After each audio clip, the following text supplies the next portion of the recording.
జగమే గెలిచే పదమై సాగయ్యా. Hi my dear friends, మీకైతే ఒక చిన్న టాపిక్ చెప్పబోతున్నాను. ఉన్నప్పుడే విలువ తెలుసుకోండి. అది దేని గురించి అయినా అవ్వచ్చు, ఒక వస్తువైనా అవ్వచ్చు, లేదా ఒక మనిషి అయినా అవ్వచ్చు, ఇంకా సంథింగ్ ఏదైనా కావచ్చు. సింపుల్గా మనం చెప్పాలంటే గ్యాస్.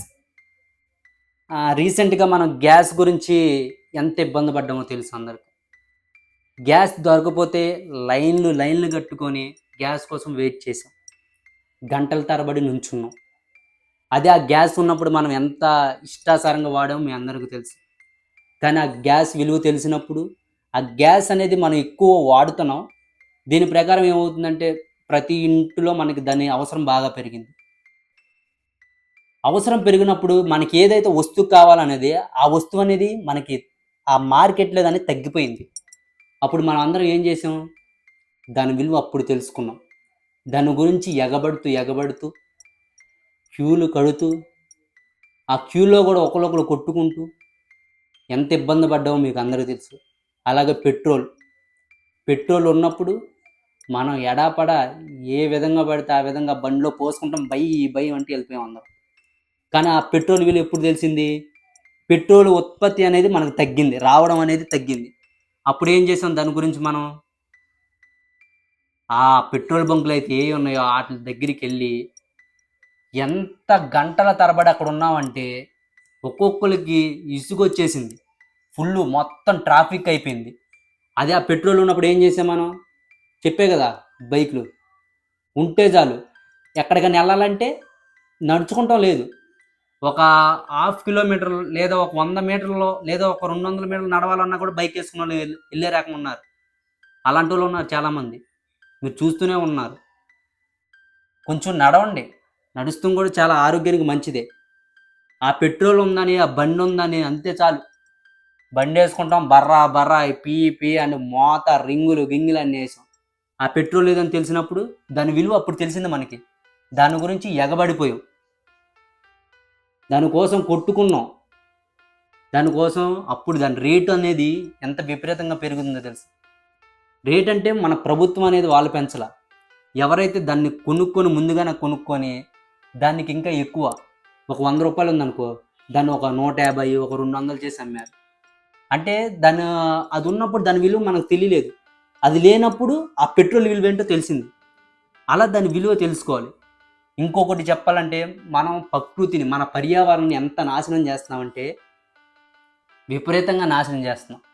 పొల్యూషన్ అని, అది పొల్యూషన్ అని, ఈ పొల్యూషన్ అని, భూమిని మొత్తం అన్నిటిని నాశనం చేసేస్తాం. మనం చూడాల్సిన జంతువులను కానీ, పక్షులు, ఇంకా రైతులు పండించే పంటలు కానీ, వీటినన్నిటిని నాశనం చేసేస్తున్నాం మనం. ఒక చెట్టును ఉన్నప్పుడు చెట్లను నాటాలి, చెట్లను పెంచాలని ప్రతి ఒక్కరు చెబుతారు. ప్రభుత్వాలు ఏంటి, పిల్లలేంటి, టీచర్లు ఏంటి, అందరూ చెప్తారు. కానీ ఎవడు పెంచేవాళ్ళు ఉన్నారు, పెంచేవాళ్ళు మనం ఏమనం. ఎవరైతే పెంచిన వాళ్ళు ఉంటారో చూడండి, వాళ్ళు మాటలు చెప్పేది ఎక్కువ, చేసే పని ఏమి తక్కువ. దానివల్ల ఏమవుతుందంటే మన పర్యావరణం ఎంత దెబ్బతింటుందంటే పొల్యూషన్. ఆల్రెడీ ఓజోన్ పొరకి ఆల్రెడీ హోల్ పడిందని చాలామంది చెప్తారు. అంటే ఎండ ఏటవాలుగా పడాల్సింది నిలువుగా పడుతుందని చెప్తున్నారు. మీకు కూడా తెలుసు అందరికీ. అలా మన పర్యావరణం దెబ్బతింటున్నాం. చెట్లు ప్రతి ఎక్కడుంటే అక్కడ నరికేసేసి ఇల్లులు కట్టేస్తాం.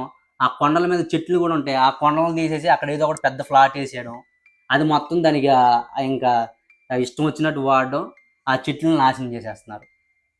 ఉన్న చెట్లను నాశనం చేసేస్తున్నాం. ఉన్న చెట్లనైనా మనం చక్కగా చూసుకొని చక్కగా పెంచుకోవాలి, వాటిని నాశనం చేసేస్తున్నాం. దానివల్ల మనకి ఏంటంటే గాలి, ఆక్సిజన్ ప్రాబ్లం అనేది ఫ్యూచర్లో వస్తుంది. దాని గురించి ఎవరు ఆలోచించరు. మనకి ఎంతసేపుకు మనకి ఆ టయానికి అయిపోయి మనం తింటున్నామా, దీనికి వెళ్తున్నామా, అయిపోయింది అంతే. దాని గురించి ఆలోచిస్తాం కానీ మనం ఇంకేం ఆలోచించాం. మనం ఎంత దిగజారిపోతున్నామంటే విలువ తెలియట్లేదు. అటు విలువ మీకు ఎవరికి తెలియదు, ఇప్పుడు తెలియదు, తర్వాత ఫ్యూచర్లో మనం అందరం కొట్టుకుసేస్తాం. అప్పుడు అనిపిస్తాము, అప్పుడు చెట్లు పెంచలేదు, అది పెంచలేదు, ఇది పెంచలేదు అని చెప్తా ఉంటారు. పక్షులు, జంతువులు ఏవి ఉంటే వాటిని వారానికి 5 కోళ్ళు వేసేయాలి, తినేయాలి, 10 కోళ్ళు వేసేయాలి, తినేయాలి, అంతే. ఇంక మనకు తప్ప వేరే ధ్యాస ఉండదు. అరే అవి ఉంటేనే వాటిని పెంచాలి, అన్నిటి మనం ఏంటి అనేది కూడా ఎవ్వరు ఆలోచించట్లా. ఎవరైనా ఆలోచించే వాళ్ళు చెప్తారా? ఆలోచించి చెప్తున్నారంటే వాళ్ళని ఏదో ఒకటి అనడం. దయచేసి మీరు వాటిని గురించి తెలుసుకోండి ఫస్ట్. మీ అందరికీ తెలియదు అనట్లేదు. మీరు ఇక్కడ నేను ఏదైతే చెప్పబోతున్నానో అదంతా మీకు తెలియదు అనుకోకండి. మీ అందరికి తెలుసు. మీ అందరి అంటే నేను ఒక్క ప్రశ్న వేస్తే మీ నుంచి ఒక 100 ప్రశ్నలు నాకు వేయొచ్చు. అంత పట్టుదల, అంత కెపాసిటీ ఉన్నవాళ్ళు మీరు. కానీ తెలిసి కూడా మనం ఇలా చేస్తున్నామంటే అది మన మూర్ఖత్వం. మీ అందరికి తెలియదు, నాకు తెలుసు అలానే కాదు. ప్రతి ఒక్కడు తెలుసు అంటే ఇక్కడ ప్రతి ఒక్కడు తెలివైనోడే. ఎవడు బుర్ర తక్కువడు ఎవడూ లేడు. అందరూ తెలివైనోళ్ళు. దయచేసి ఇది ఒక్కసారి ఆలోచించండి. మనం పర్యావరణం కానీ చెట్లు కానీ పక్షులు కానీ ఇంకేదైనా ఇప్పుడు అన్నింటిలో జూలో చూసుకోవాల్సి వస్తుంది. మనం పక్షులు అదిగో రే నెమలు అక్కడ ఉందిరా, రే పులి అక్కడ ఉందిరా, అరే అది ఇక్కడ ఉందిరా అదని. అదే మనం వాటిలన్నీ మనం ఏదైతే మనం అభివృద్ధి అని ఏటినైతే నాశనం చేస్తున్నామో చెట్లు నాటిని అవి ఉంచితే అవన్నీ మనం కల్పిస్తే పులులేంటి పక్షులేంటి ఇంకేంటంటే సంథింగ్ ఏదైతే ఉన్నాయో ప్రతి ఒక్కటి మనం చూడొచ్చు, ఈ ప్రకృతిని ఆస్వాదించవచ్చు. అవన్నిటిని నాశనం చేసేస్తున్నాం మనం. దయచేసి వాటిని మీరు తగ్గించొద్దు. ఉన్నప్పుడే విలువ తెలుసుకోండి. వాటి పర్యావరణాన్ని కాపాడండి. ప్రభుత్వాలు మనకు అన్నీ చెప్తాయి. ప్రభుత్వాలు చెప్తే కానీ వాళ్ళు పాటిస్తున్నారో లేదో కానీ మనం పాటించాలి. మనం పాటించి వాళ్ళని ప్రశ్నించాలి. మనం పాటించాం వాళ్ళని ప్రశ్నిస్తాం. వాళ్ళు అంతే. అలాగే మనం ఎయిర్ పొల్యూషన్ ఎంత చేస్తున్నామంటే మీరు చూస్తూనే ఉన్నారు, విపరీతంగా పెరిగిపోయింది. గాలిని అంత నాశనం చేసేస్తున్నాం మనం ప్రతి ఒక్కరూ. మనకి గాలి లేకపోతే ఎంత బాధపడతాం మీకు అర్థమట్లా. ఫ్యూచర్లో మనం ఆక్సిజన్ సిలిండర్లు వెనక్కి పెట్టుకొని ఈ ముక్కు పెట్టుకొని మనం తిరగాల్సి వస్తుంది. అలాంటి పరిస్థితి రాకుండా ప్రతి ఒక్కరూ మనం చెట్లు పెంచి ఆక్సిజన్ అనేది ఎక్కువగా పెంచే విధంగా మనం చేయాలి. పొల్యూషన్ చేయకుండా. మనకు ఆ పరిస్థితి వస్తే ఎంత దారుణంగా ఉంటుందో చూడండి. దయచేసి ఉన్నప్పుడే విలువ తెలుసుకోండి దాన్ని కూడా. అలాగే నీటిని మనం ఎంత నాశనం చేస్తామో చెప్పంసల్లా. బట్టలు ఉతికేటప్పుడు కానీ ఇంకేది కానీ ఏది చేసినా కానీ విపరీతంగా నాశనం చేయాలి. ఇప్పటికే మన చాలా ఈ సిటీస్లో మనకి ఇప్పుడు ఎండాకాలం వస్తే ఎంత బాధపడుతున్నారో తెలుసు. ఒక్కొక్కరు పెద్ద పెద్ద టబ్బులో పట్టుకొని నిల్వ ఉంచుకొని వాటితో 2 రోజులకు ఒకసారి 3 రోజులకు ఒకసారి వాటర్ స్నానాలు లేక బాత్రూమ్ వెళ్ళేటప్పుడు దాంట్లో సరైన వాటర్ లేక ఎంత బాధపడుతున్నారో తెలుసా. తెలియట్లా. ప్రతి ఒక్కరు విపరీతంగా వాడేస్తున్నాం. ఏది మన పల్లెటూరులో కూడా పల్లెటూర్లు అంటే చెరువులు అవి ఉంటాయి కాబట్టి పర్వాలేదు. మనకి ఇక్కడ ఎక్కడ పడితే అక్కడ ఇల్లులు కట్టేస్తే ఇంకా వాటికి ఎక్కడైతే వాటర్ మనం నిల్వ చేసుకోవాలో అలాంటి ప్రదేశాలు లేనప్పుడు ఏం చేస్తాం? నీటి కొరత అంతా వస్తుంది. ప్రతి ఒక్కరికి వస్తుంది. నీటి విలువ ఎవరు తెలుసుకోవట్లేదు. నీరు తాగడానికి వాటర్ అనేది పోయింది. ఎక్కడికక్కడ మురికి వాటర్ అయిపోయింది. మొత్తం చెత్తగా వాటర్ తయారు చేసేస్తున్నారు. సరైన వాటర్ ఎక్కడ లేదు. ఎక్కడో ఫిల్టర్ అయ్యి ఏదో చేసి ఏదో చేసుకుంటున్నాం. ఇంతవరకు చెరువుల్లో ఉంటే వాటర్ని తాగితే ఏమయ్యేది కాదు.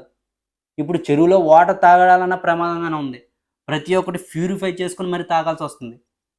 నీటి విలువ ఎవరు తెలుసుకోలేకపోతున్నాం.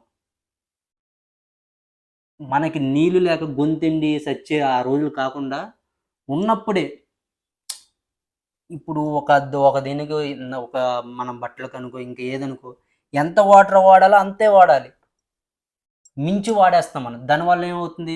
వాటర్ నాశనం చేసిన వాటర్ ఉండట్లేదు.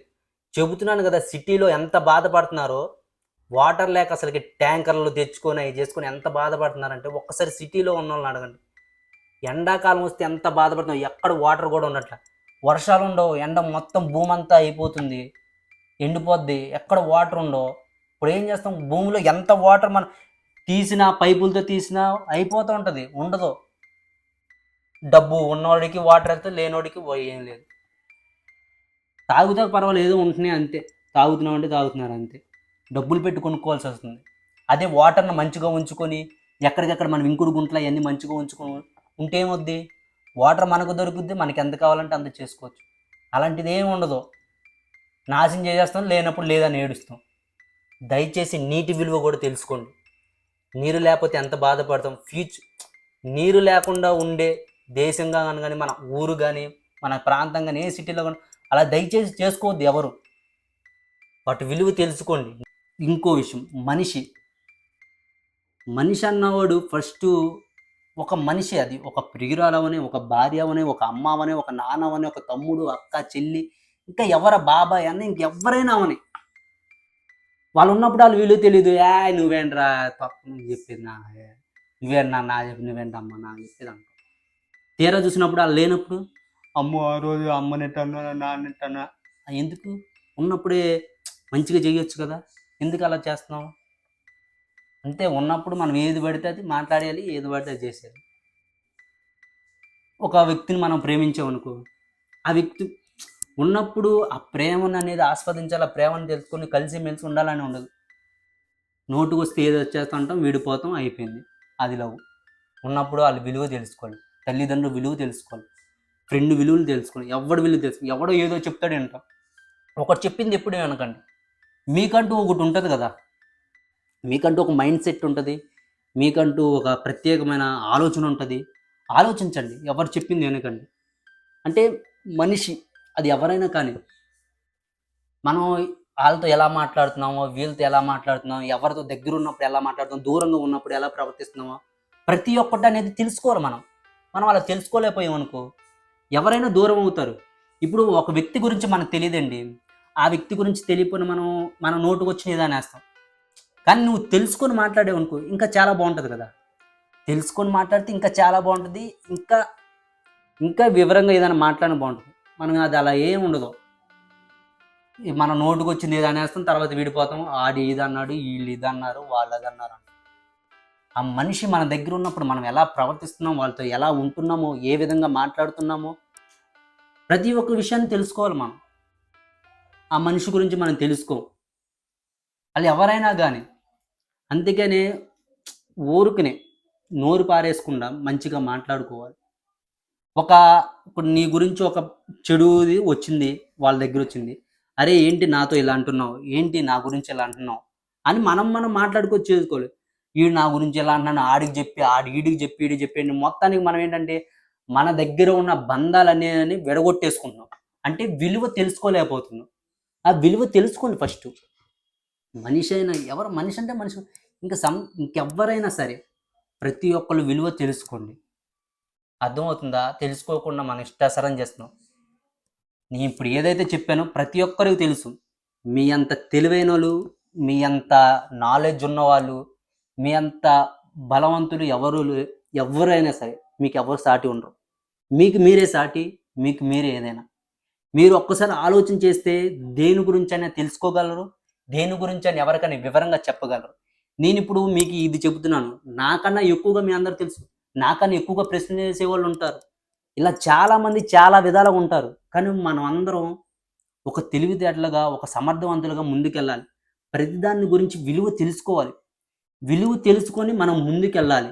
అంతేగాని ఉన్నప్పుడు దాని విలువ తెలుసుకోలేక, లేనప్పుడు దాని విలువ తెలుసుకున్నాం అనుకో, దానికి ఒక అర్థం ఉండదు. అందుకే ఎవరైనా సరే ఉన్నప్పుడు విలువ తెలుసుకోండి. మనం ఏదైతే వస్తువులైనా సరే, నేను ఏదైతే చెప్పానో, వస్తువులైనా సరే, పర్యావరణం సరే, మనుషులు, ఇంకెవరైనా సరే ప్రతి దాని యొక్క విలువ తెలుసుకోండి.